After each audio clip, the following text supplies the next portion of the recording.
In the dead of the night, a bus appears, silently gliding through the deserted streets.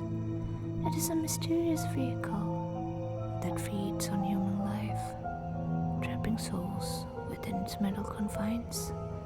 None who enter can ever escape, condemned to become fuel for its insatiable hunger. When people witness the bus approaching their stop, they see a tantalizing mirage, a promise that it will transport them safely to their destination. Little do they know the true nature of the eternal night ride. This bus can be seen everywhere and nowhere, and for tonight, it can be seen in Colorado. The bus stop, situated on the outskirts of Evergreen, is known as Whispering Pines. It is settled beneath the canopy of ancient trees, their branches intertwining like gnarled fingers reaching out to the sky.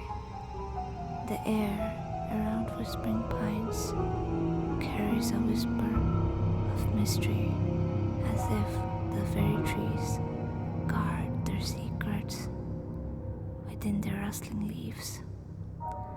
It is at this ethereal bus stop that the bus, shrouded in darkness, materializes, luring unsuspecting souls into its grasp with false promises to transport to their desired destination. The air hangs heavy with an otherworldly stillness, broken only by the distant echo of the bus's engine. The moon casts an eerie glow, illuminating the desolate streets like a haunting spotlight. The gentle breeze carries a whisper of impending doom, chilling the bones of those who dare venture out into the night. Fear and curiosity intermingle, creating a potent and unsettling atmosphere. This ride that prowls the night streets is a chilling sight to behold. Its exterior, once vibrant and full of life, has succumbed to the ravages of time and malevolence. The once lustrous paint has faded. Now, a dull shade of gray clings to the edges like the lingering touch of decay, hinting at the bus's ageless nature. Windows, clouded and opaque, offer no glimpse into the darkness within. They seem to reflect the hidden horrors that lie in wait, distorting the world outside into a funhouse of twisted shapes. Its headlights, tinged with an eerie glow, pierce through the night like searching eyes, illuminating the path ahead with an unsettling clarity. As the bus moves, it emits a low guttural growl, its engine a symphony of torment and hunger. The air is heavy, as if tainted by the weight of the lost souls trapped within its confines. The seats, worn and tattered, bear the stains of countless passengers who have succumbed to their fate. Shadows dance along the cracked floor, their undulating forms like twisted specters of the past.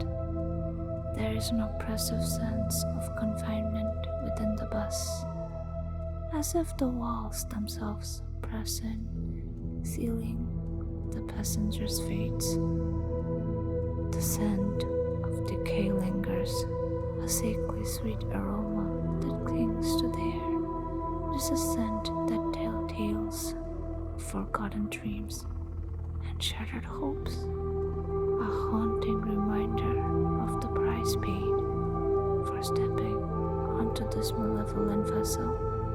The ride carries an aura of malevolence, an unseen force that passes through its very essence.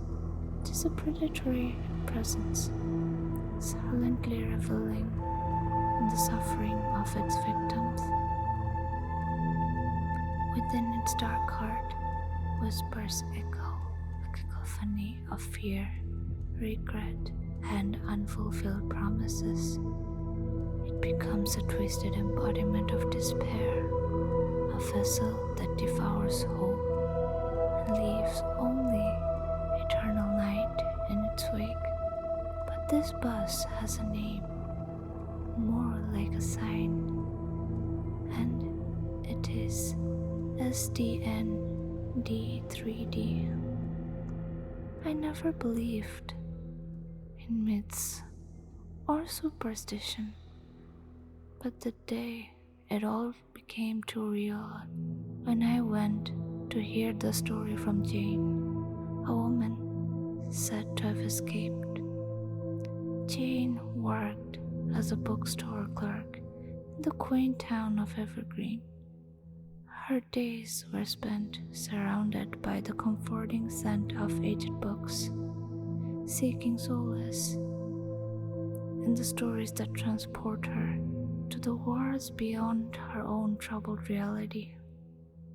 The bookstore served as a sanctuary for Jane, a place where she felt comfort. Her once vibrant spirit had been worn down by that night where she unwittingly became entangled in the bus's insidious trap. It too had lured Jane and seduced her very soul. It whispered to her deepest desires, offering an escape from the clutches of her mundane life. Unbeknownst to Jane, her vulnerability became the perfect invitation for the bus's wicked intentions. Her longing for a reprieve from her own personal demons blinded her to the true nature of the bus and its insatiable hunger.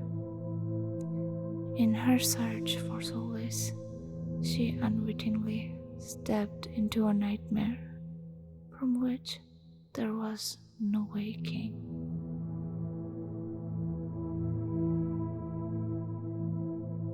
The moment she set foot on the bus, her fate took an unexpected turn, unleashing a shocking revelation that sent shivers down her spine.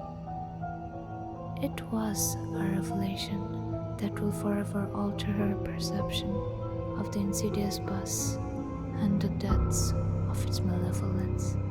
With trembling hands, she reached beneath the seat, her fingertips grazing something hidden, something that should have never been discovered. In that moment, the air became heavy with anticipation, as if the bus itself held its breath. As Jane pulled out her find, she revealed a secret compartment, a hidden sanctuary of secrets buried within the bowels of the bus. A surge of both dread and intrigue courses through her as she opens it, revealing a journal resting amidst the darkness. Its pages, worn and yellowed with age, contained the desperate pleas of previous victims, etched in trembling handwriting. Jane's heart pounded in her chest as she read the haunting entries, each one a testament to the horrors that have unfolded within the bus's grasp. The words, "The described the relentless struggle for freedom, the futile attempts to break free from the clutches of the bus's curse. They spoke of faces twisted with terror, of voices pleading for mercy that fell upon deaf ears, and of the haunting realization that escape was an illusion. In the hushed expanse, distant whispers reached her ears, a ghostly chorus of disembodied voices, their words distorted and laden with desperation. Suddenly, she was met with the unmistakable sense of decay, mingling with the acrid tang of fear. It clung to her senses, suffusing her mind, mixed with fear and anguish. As Jane delved deeper into the darkness, her heightened senses became both a blessing and a curse, as if the spirits were guiding her. With swift precision, Jane set her plan into motion, her every movement a dance for survival. She anticipated the bus's twisted strategies, sidestepping its snares with a keen intuition born of desperation. Before the bus swerved, taking its final turn into the unknown, Jane flung herself through the red glass door, seemingly breaking free, shards of glass cutting her face and parts of her body. With that last heave, Jane fell to the ground, bleeding but victorious. With the conclusion of her story, I felt a sharp pain in my body. In an instant, it became so painful that I blacked out. When I came to, it dawned on me. It was no fiction or the words of a crazed woman. Jane was me. I never did break out through the glass door. Instead, I killed myself, banging my head on the door, cutting my torso and head, slowly bleeding to death. With despair, I realized that my blood and my soul became fused with the bus, becoming fuel for its next destination. I can never escape.